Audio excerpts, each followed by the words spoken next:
Olá, eu sou a Cíntia Pereira, do Faltou Pitaco.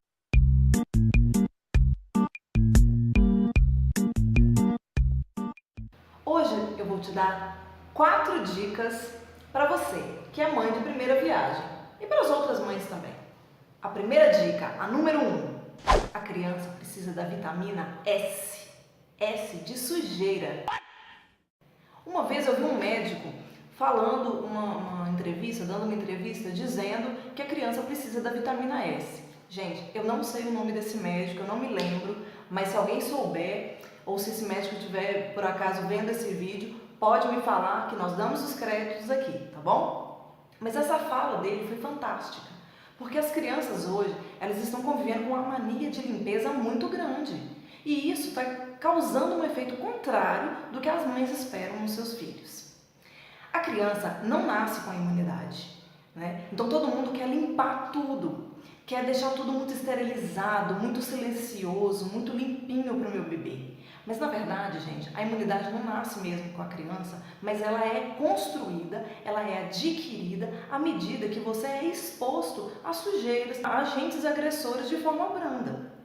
Ninguém aqui está falando para você deixar seu bebezinho recém-nascido no chão, num ambiente sujo, compartilhando utensílios. Não é isso, calma, né? Quando eles são bebezinhos, realmente a gente precisa tomar mais cuidado com a limpeza, né, de todo o utensílio que eles forem usar. Esterilizar, manter um ambiente mais calmo, é claro. Mas isso é quando eles são recém-nascidos. À medida que eles vão crescendo, eles vão adquirindo um pouco mais de resistência e eles já podem ser submetidos a, por exemplo, caiu um paninho no chão. Não precisa trocar o paninho. Você pode pegar no chão e sacudir, desde que seja dentro da sua casa.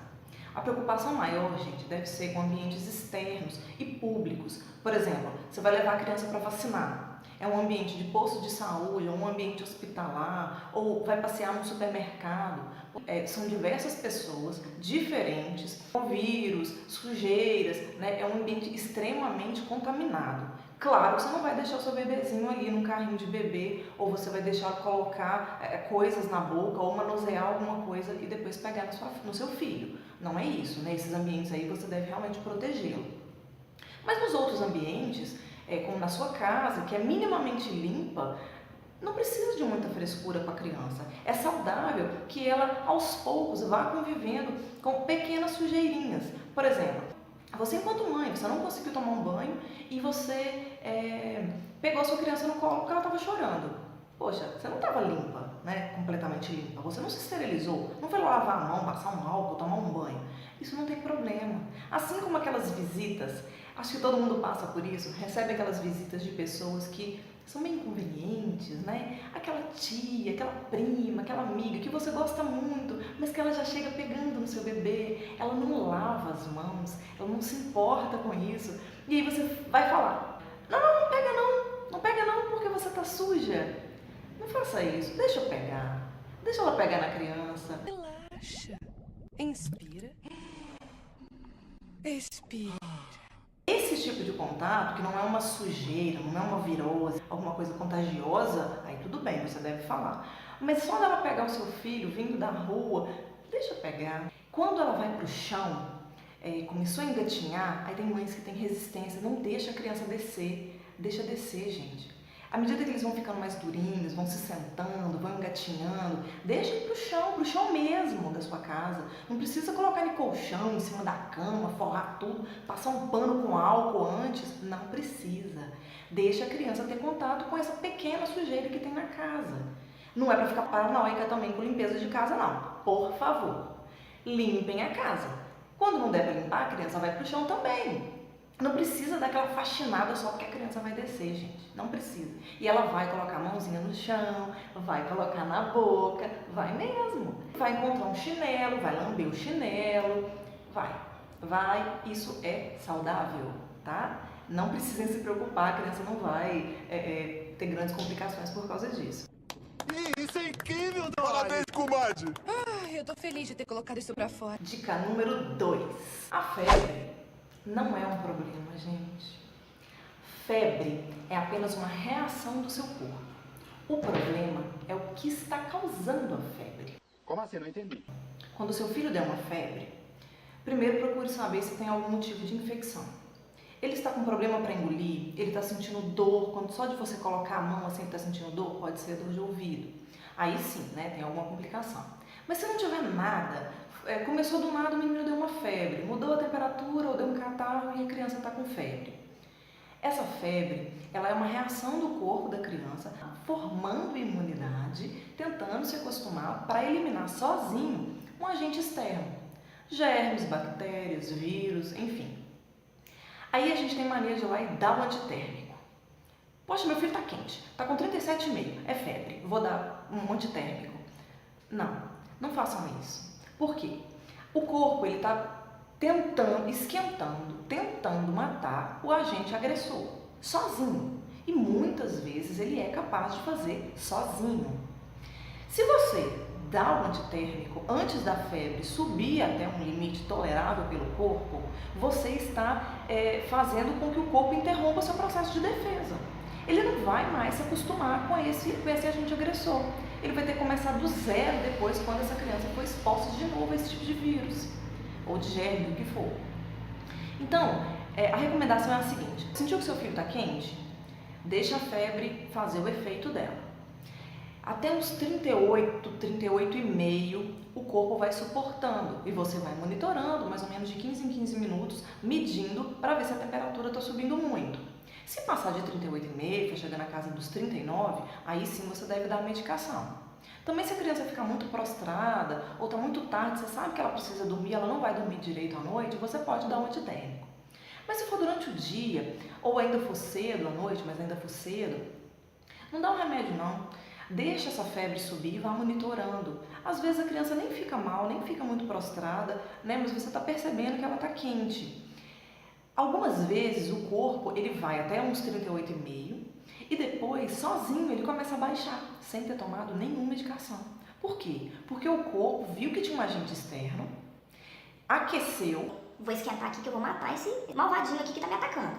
E quando essa temperatura ela consegue fazer mal para esse agente agressor, ele é eliminado. E aí a febre cede, não tem mais necessidade dela. Ela começa a baixar, sozinha, sem você fazer nada.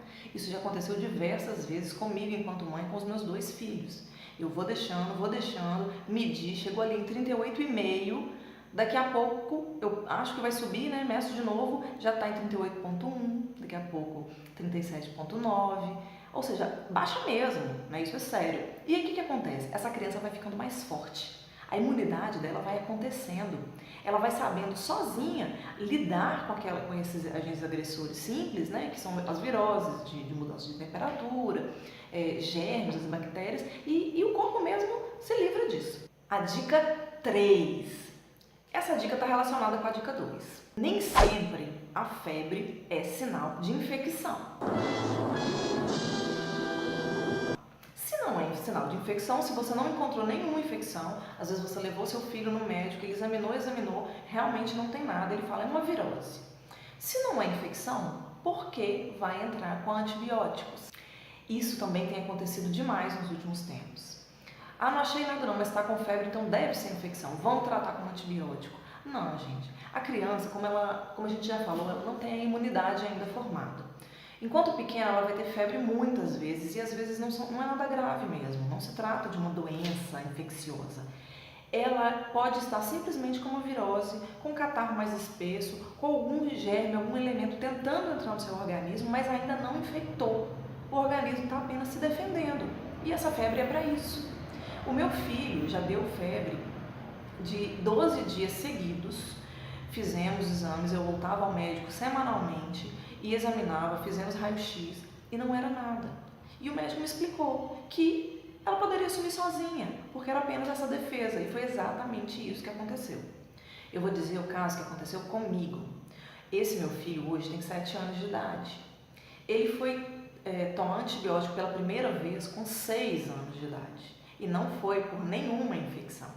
Ele tomou porque ele machucou o pé gravemente, externamente, né? Machucou, foi uma ferida exposta. E aí ele precisou tomar o antibiótico para prevenir uma possível infecção. Mas ele não tinha nada no corpo que necessitasse de tratamento com antibiótico. E aí o que aconteceu? Com 6 anos de idade, o próprio médico que o atendeu se surpreendeu, porque ele perguntou para mim o que ele está acostumado a tomar quando tem dor de garganta ou de ouvido. E eu disse, ele nunca teve dor de garganta e de ouvido, ele nunca teve infecção, nunca tomou antibiótico. E o médico mesmo riu e falou, nossa, que estranho, uma criança de 6 anos que nunca tomou antibiótico. Ele nunca tomou. Mas vejam vocês, 3 meses depois de ter tomado esse antibiótico para prevenção de uma possível infecção, ele não estava com infecção nenhuma, ou seja, não tinha nenhuma bactéria para combater ainda, ele teve a primeira infecção de garganta da vida dele. Foi a única também, depois de 1 ano ele nunca mais teve. Mas não é muita coincidência que enquanto ele não tinha sido exposto ainda a antibióticos, as bactérias do bem que existem no corpo da gente, porque eu não sei se vocês sabem, mas nós temos as bactérias do bem que já são do nosso corpo, que combatem elementos agressores. E tem as bactérias que são adquiridas de fora, os germes, os vírus e as bactérias do mal. Quando você toma um antibiótico, não só as bactérias que estão causando mal a gente são atingidas, matam também as bactérias boas, de defesa, e aí sua imunidade abaixa também, porque se vierem outros agentes agressores que essas bactérias do bem defendem, elas não vão estar lá, e aí o seu corpo vai ser atingido, você pode ficar bem doente. Outra questão dos antibióticos também é a resistência a eles. Se você ministrar um antibiótico sem necessidade, muitas vezes o organismo vai se acostumando com o antibiótico. Se tiver uma bactéria que você deu um antibiótico errado, ela não vai fazer nem cócega na bactéria. E aí você não vai conseguir um tratamento adequado, você pode ter doenças bem difíceis de se curar, sua imunidade cai bastante e surgem até as superbactérias, né, que estão tão resistentes a diversos antibióticos que você foi dando em horas erradas, que não fez efeito do jeito que tinha que fazer e acaba gerando um problema sério de saúde. O nosso corpo ele tem grande capacidade de agir por si só e expelir esses vírus, esses germes, essas bactérias, sem agredir o que está de bom no nosso organismo. E a dica 4. Elimine o catarro dos seus filhos. Sim, o catarro é o grande vilão desde que a criança nasce. A criança não sabe assoar o nariz, não sabe escarrar, então ela fica com catarro agarrado nessa região, garganta, e isso que é tudo interligado. Garganta, ouvido, boca, nariz, tudo interligado. Quando a criança é bebezinha, isso é ainda mais reto. É mais fácil ainda de ter infecção, porque o catarro parado aqui, ele acumula sim bactérias, ele acumula germes, ele faz mal. Por isso que sai aquele catarro bem verde às vezes, pois é, porque ele está realmente já ruim, né? Ele está bem infectado, ele pode fazer mal. E aí, se você conseguir colocar soro no seu bebê desde o dia que nasce, gente, dá banho no seu filho, pega com conta-gotas e coloca um pouquinho dentro de cada narina e deixa a criança se acostumar com isso. É incômodo sim. Até pra gente, se for colocar qualquer coisa no nariz, é bem incômodo. Mas quando a criança está com o nariz congestionado e ela se acostuma desde bebezinho a você colocar um pouquinho de soro, você não vai ter dificuldade quando ela crescer de colocar mais vezes quando o nariz realmente entupir, porque vai entupir. Ela não sabe assoar, então ele vai entupir, né? Ela vai ficar exposta muito mais a viroses, vai ficar gripadinha e aí vai ficar com o nariz entupido. O que você deve fazer? Acostume a colocar o soro. Toda vez que você der o banho na criança, desde que nasceu, passa cotonete para tirar a secreção do lado de fora das orelhas e aquele catarrinho que fica preso no nariz. Tira. Não é ficar enfiando lá dentro não, porque você pode prejudicar o ouvidinho do seu filho, mas é do lado de fora. Uma cerinha que possa ver, uma aguinha que ficou, você pode tirar. E no nariz a mesma coisa. Tira assim um catarrinho que a criança vai se acostumar com o cotonete, vai se acostumar com o soro no nariz e quando você tiver que medicá-la, ela não vai se importar. Isso seria mais maravilhoso que todos os tesouros, que todas as mágicas de todo mundo. Quando ela estiver maiorzinha e começar mesmo a ter aquele catarro grosso, tudo, aperte o nariz dela aqui, assim, ó, fazendo uma massagem para baixo, ele vai sair. Na hora do banho é ótimo, porque tá com a água morninha, a secreção ela fluidifica e sai mais fácil. Aperte e deixa sair. E depois tira com cotonete o excesso e coloca um pouquinho de soro fisiológico. Não precisa desses medicamentos de marca não, pode ser soro fisiológico. Compra a garrafinha mesmo lá de 1 litro, de 500 ml, o que for, coloca num vidrinho que tenha conta-gotas e coloca no nariz da criança. Depois quando ela estiver um pouquinho maior, lá por volta de 1 ano e meio, 2, você ensine a ela a assoar. Ela já vai ficar em pé, né, provavelmente, para tomar um banho, e aí você ensina ela, segura uma narina, fala com ela, sopra. Eles não começam, no início não conseguem fazer direito não, mas depois eles vão conseguindo e é muito importante. Se você conseguir eliminar o excesso de catarro dos seus filhos pequenos, provavelmente eles não vão ter infecção de garganta e de ouvido, porque é o acúmulo dessa secreção lá atrás que faz vir para os ouvidos e para a garganta e causar as infecções. Tá? Então, livrar do catarro é a coisa mais importante que você deve fazer com suas crianças pequenas para evitar febres desnecessárias e principalmente as infecções. Acabou. Bem, gente, eu espero que essas dicas tenham sido úteis para vocês. Se vocês gostaram, clique no joinha, deixe o seu gostei, compartilhem com as pessoas que vocês conhecem pelas redes sociais, deixe aqui embaixo seus comentários e mande pra gente se vocês querem outras dicas, alguma outra coisa que vocês gostariam de ver, tá bom? Muito obrigada, até a próxima!